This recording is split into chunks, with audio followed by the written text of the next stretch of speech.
Good afternoon, this is Nicholas from Gandora Gaming, and I bring you guys my Ritual Beast deck profile for August, well I guess it's September now, September 2022, and yeah, this deck is one of those archetypes that I think is really cool and underrated, yet never really has received support ever since its release. So this deck was released during Necros format, which I believe was 2015, 2016, around there. And this was basically a underdog story. This deck had to fight against Tier 0 Necros for a while. And it wasn't the best at it, but it was probably the only deck in the format with a couple others. And basically, the whole point of his deck is that it's a fusion contact fusion mechanic, where basically all the fusion monsters tag in and out of their materials from the banished zone in order to gain advantage. It's a really cool mechanic.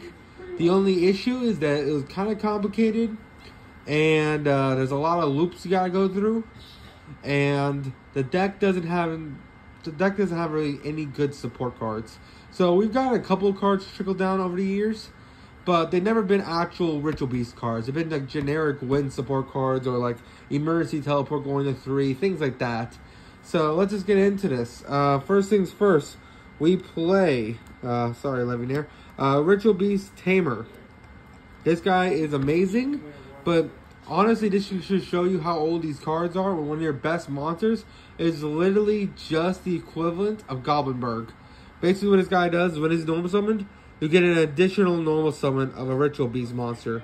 That's it. That's all he says, and because of that, he's a mandatory 3 of. He's a really strong card because, again, we need to go into our fusions. They're all contact views. Thus, we have to use these guys. The next guy we use is Spiritual Beast Tamer Winda. Now, I only played 2 of her. Her effects is kind of cool.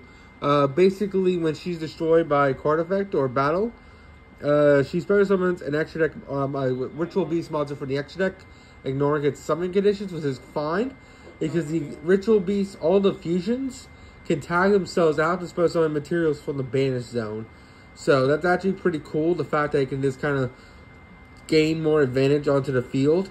But because it wasn't summoned properly, the rulings on that are kind of weird, how it tags back into the extra deck. But other than that, it's really cool. Next, we play 2 Ritual Beast Tamer, Wind. This one's cool. Basically, when this card is normal summoned, you get to add, you get to special summon a banished monster, a Ritual Beast, from your grave. You can only use this effect once a turn. The reason why that's important is because we sometimes get some cards that need to be taken out of the Rituals banished zone, and Wendy can just be like, let's get it back. We also play 1 Ritual Beast Tamer Laura, and 1 Ritual Beast Tamer Zephyr Pilga. They both do the same exact thing. When they're normal summoned or special summoned, you basically return 1 Ritual Beast monster from your grave and either add it back to hand or special summon it. The reason why that's so important is because why we play not just 2 or 1 of each, whoever has better stats, is because they're different names. We only special summon each Ritual Beast once per turn. They all have that stipulation on them, meaning we need more names in order to keep on contact fusing onto the board. It's kind of hard to explain, but that is it for our Tamers. Now it's time for our Beasts. So there's 2 halves of this archetype. The first half is the Tamer, which are all psychic. The next half are monsters, which all share different types. So first is our Thunder, Spiritual Beast Tomahawk, or Canahawk. This guy is amazing. He's what makes the whole deck really work. Basically, once a turn, you can banish 1 Ritual Beast card from your deck or face up. And basically, you can add 1 banished card to your hand when this card is special summoned. The reason why this card is so important to the deck is that it gets you into rotation with your guys from the deck in order to keep contacting in and out. Because the whole point is the contact fuse into the fusion version of him, and then keep tagging him and out into different versions of the monsters in your banished zone in order to ultimately create resources. Because every time he's fusion summoned, he adds a card, which is really strong. Next we play 3 Spiritual Beast Rampengu. Rampengu is also a necessary card. It's really hard to find, by the way. It's a common. And basically what this card does is you can banish one Ritual Beast monster from your extra deck and then send one Ritual Beast monster with the same type as that monster to the graveyard. And the reason why that's really good is because you can send cards to grave, you have the ability to bring them back with these two. Or you also have the ability to dump cards that are necessary for other fusions with Rampengu, because Rampengu will send fusion monsters that you then fuse back into bigger monsters. Next we play one Spiritual Beast, Algol, the wolf, not wolf, the lion. My apologies. Alpho? I actually don't know how to say his name. Alpho? Not really sure. But basically, he is the basic effect where once a turn during your player's turn, you can banish one Ritual Beast card from your grave. For the rest of the turn, all Ritual Beast monsters you control gain 500 attack and defense. He's a one-of. The only reason why that's important is he gets cards out of the graveyard, which his deck does not want to be in. And also, he's another name for the Spiritual Beast monsters in order to make yours fusions. Next, we play... For one thing, that's it for our spiritual monsters. So that's it for the Ritual Beast monsters as a whole. There is a a dolphin we can play, but I chose not to play it because it doesn't really come up. It's a never one of. Next, we play 3 Win the Wind Charmer. This card is great support. Unnecessary, not unnecessary support. It's support that's indirect because it supports all wind archetypes. So basically, what this card does is that you can reveal this card in hand, send this card and another wind monster you control to grave in order to add one wind monster to hand. So basically, this card pitches itself to search out any wind card you need, which could be this guy or this guy, whichever you need. And yeah, it's just a really, really strong effect. It is a neg 1, which kind of sucks, but in this deck that's very old and hasn't received support since like 2016, you need all the help you can get. So yes, that is it for the generic support. Now we have the Wind Witch engine, which we play. We should be playing 3 of her. I don't know what happened to the third one, but it's fine. 3 Wind Witch Ice Spell, 2 Wind Witch Glass Spell, and 1 Snow Bell. This is all used just to go into Crystal Wing. Crystal Wing by itself isn't the strongest nowadays, but the fact that this deck can go into a Crystal Wing without using your normal summon, and then get a whole bunch of pops on field, is kind of powerful as a control deck. And you don't really special summon at all in this deck besides the fusions, but you still have room in the extra deck. Now these guys do lock you into wins, but that doesn't really matter because you're already all wins anyway, so it really doesn't really hurt you at all. Next we play 3 Emergency Teleport because luckily this card at 3 really helps out this deck. All the tamers are psychics. Unless anyone we need, we just use Emergency Teleport, especially summon them out. The only issue is that if you use Emergency Teleport, they all have the stipulation that can only special summon once per turn. So you gotta remember that in order to not tag into them when you're doing the contact fusing. Because if you tag into them and you already special summon them off E-Tele, you can't summon them again. Unless that kind of gets into a whole other predicament. Finally, we play Dimensional Fissure, which is a really good strong one of. I wish this card was at 3. Gold Star, because Gold Star is amazing. Foolish. Foolish is good just because of cards that can return cards from the banish zone or banish cards in general. So Gold Star is a really good one of. We also play 3 Double Summon. Because Double Summon just says, hey, we need that extra summon. Let's do it. If we don't have a tamer in hand, we need a way to summon all these guys on the field because they're all normal summons. That's the one issue with this deck. They don't really have a way to special summon themselves onto the board. So you have to play cards like Double Summon in order to just spam the board with these guys. Which kind of sucks, but what can you do? Now we'll go on to the trap cards, which we play 3 Ritual Beast Steeds. This card is amazing. Basically, for every Ritual Beast you control, you get the pod cards on your opponent's field. Again, this is not a once per turn.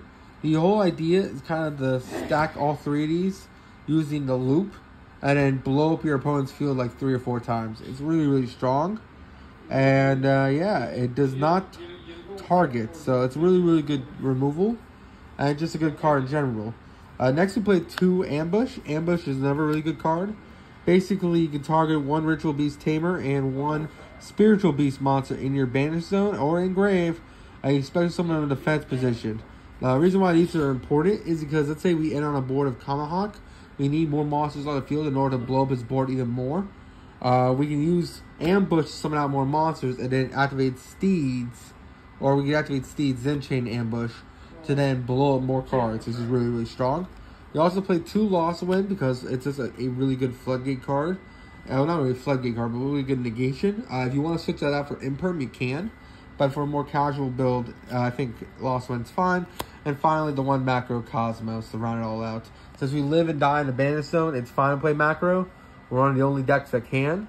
And that is it for the main deck. Let's just go into the side. Oh, not side deck. Alright, now it's time to talk about the main man himself. Ritual Beast, Alter Canahawk. This guy is the house. The only reason why this deck's actually really good, well, at least was good when he fought against Necros, was because this guy is kind of stupid. He's a contact fusion with any Ritual Beast Tamer monster and 1 Ritual Beast monster. And basically what you do is that you can special summon this guy by removing the cards you control. Can't be special summoned by other ways. Do not use polymerization. Or you do not have to use polymerization. And then once per turn, you can special summon this card. When this card is special summoned this way, you can return this card to grave. And if you do, add 1 Ritual Beast card from your deck to your hand. And then during either player's turn, you can return this card you control to the extra deck. Then, to get target 2 of your banished monsters and special summon them. Basically what that's saying is that when he's summoned, you activate 2 effects. First effect is to add, and the second effect is to special summon 2 from Banish Zone. Most likely the ones you already sent to Banish to begin with. And the whole gimmick of this guy is to keep tagging him out in order to get more cards and keep summoning out different names. That's the whole point, because it's not a once per turn, and the idea is that you just you want a whole bunch of guys in your Banish Zone in order to keep tagging out with Canahawk, so that Canahawk can keep adding cards in order to set up your back row, which is a really, really cool control gimmick. And it's a very, very strong card. This card was at 1 for a very long time, and when it came back to 3, everyone thought it had a potential to get back in the meta, but then they realized the deck was just too old and wasn't able to. Just to give you some perspective on when these cards finally came off the ban list, this stuff was banned around 2015, 2016, and it did not get unreleased until the ban list where Prank Kids came out. That set when Prank Kids were released into the TCG for the first time, that's when Canahawk came out. And the reason why I remember that is because I had the option, because I was still in high school, to either buy a Ritual Beast deck or to buy a Prank Kid deck that just got released. They're both around the same price. I ended up going for the Ritual Beast deck, which is the one you see before you. I ended up getting Prank Kids a little bit later. But, yeah, that's how I know how old these cards are and how long they've been on a ban list. Konami really needs to give this deck some support and some love, because it's a really cool mechanic. The fact that they can just keep tagging in and out from their fusions is really, really cool. But it doesn't help that none of the main deck monsters are extenders at all. They're all normal summons. And there's so many like weird restrictions on them. Like the fact you can only special summon once each really does suck. And the best this board can do is make a couple of board wipes. Which, if you want to make a couple of board wipes, you can just play Earth Machine. But again, this is a really cool concept. The fact it plays with Macrocosmos, the fact it plays with Dimension Fissure, the fact you can play the quick play hand trap. It says all cards are banished this turn. There's a lot of really cool synergies that you can play with this deck. It just needs more archetypal love. I wish more people played this deck, and I wish this deck was more of a fan favorite, so that I can get more support. Next, he played 2 Ritual Beast Ultra. It's the Lion dude. This guy's amazing. Basically, he's kind of like our boss monster. He must be contact fused into by banishing materials, and he's unaffected by card effects until the end of the damage step. So basically, when he attacks, he's immune to a battle phase. He's immune to battle traps, which is really, really cool. And then during either player's turn, you return this card you control to the extra deck, and then you target 2. So he has a quick effect tag out as well, which is really, really strong. And he's just a really good 2600 beat stick. He's a very beautiful art too. As you can see, all of the Ritual Beasts are very beautiful cards. Okay, so next we play one Ritual Beast Alter Pickle Felina or Dolphin. It's a dolphin. Basically, what this card does is that it can't be destroyed by card effects while it's in defense mode. And during your player's turn, you can return this card in. It used to be a lot stronger nowadays because most people didn't have a way to out this thing. But honestly, we never actually summoned this dude due to the fact that a 2800 unkillable by card effects wall is not good enough anymore. That's all this card does. It's really beautiful, but other than that, it's not practical at all. We also play one Ritual Beast, Ultra Grandio. He's the boss monster, you'd say. And basically, during either player's turn, when a spell trap or monster effect is activated, you can banish one Ritual Beast monster from your hand to get the activation if you do destroy it. Which is really, really strong. Basically, he's Mechaba, but without having to banish, or he's kind of like Herald of Arclight, honestly. He's a really, really cool monster, but he's kind of hard to summon. And you're not really going to have a lot of Ritual Beast names in hand in order to have multiple negates. But he's actually a really, really cool battle effect. Well, not really battle effect, a card effect. I feel like if we just got more support, we could turbo him out a lot easier and have a really cool negate with a couple of pops, which will make this deck kind of sick, to be honest. For an old deck that came out in 2015, there's a lot of modern philosophies on this. Non-once return dudes, they tag out at each other. This guy's literally multiple negates. It's just really, really strong.